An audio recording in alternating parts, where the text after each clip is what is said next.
Sorry, I had forgotten that the screen recording video software that I was using limits that to 15 minutes, so I was trying to rush through.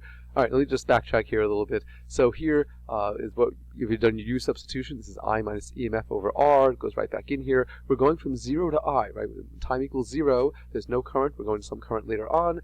Time just goes from 0 to t.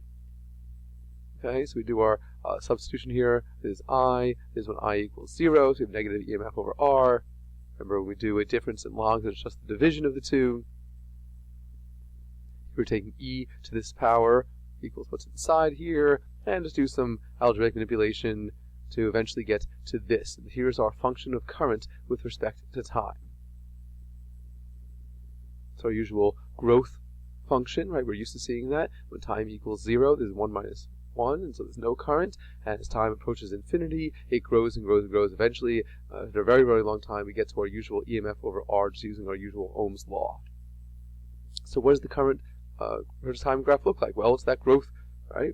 When after a very long time, it maxes out at EMF over R, so asymptotically approaches it, starting from 0. Oh, this is a very interesting question. It asks, can we get a time constant, just like we did for the RC circuit? Well, yes, of course we can. You should see that if we want to make this look like what we had done for the current versus time, or any of the functions for the RC circuit, it was time over something, which we call tau. So we define tau as L over R, so this is T over tau over here.